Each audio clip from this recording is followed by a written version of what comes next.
Alright you guys, so I'm going to be showing you how to test your cartridge fuse. If your AC is not running and you come out and you check and you're not hearing any kind of sound, anything going, what you're going to do is you're going to smash that like button first. Now what we're going to do is we're going to head and smash this button right here, and this is the contactor. Now sometimes the contactor won't look like this. You won't see the button. The button isn't so obvious like this one is on here.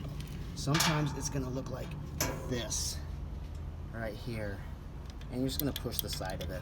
So here's one with the button, what's obvious button, but then sometimes the contactors look like this. So what you want to do first of all is you want to go ahead and you want to push this. Now if you're not getting anything, if your compressor's not coming on in the condenser here, if the compressor and the fan isn't coming on and the compressor in here is not coming on, more than likely it's going to be your fuse. How to test these today, these cartridge fuses. So we're going to go ahead and test these cartridge fuses. Nothing's coming on by pushing your contactor, and the compressor and the fan's not coming on, so then more than likely it's going to be your fuse. So we'll test the fuse, but if the fuse is good, end up probably being your contactor. A lot of times you can tell right away it's your contactor if your contactor looks like this, if your contactor is beat. Now I haven't done a video on contactors, but I will do a video on the contactors. But usually you can tell it's your contactor because it's going to be split or it's going to be fried or something. Usually you can tell right away, but sometimes you can't.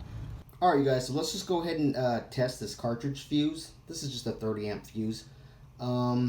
So what you want to do is, what we're going to go ahead on your meter, you want to set your meter to this one, the sound icon or the sound symbol, and then the diode symbol, and then of course your ohm symbol. So if you don't have like the sound, don't worry about it. Just set it to your ohm and to your diode, and we're just going to check for continuity.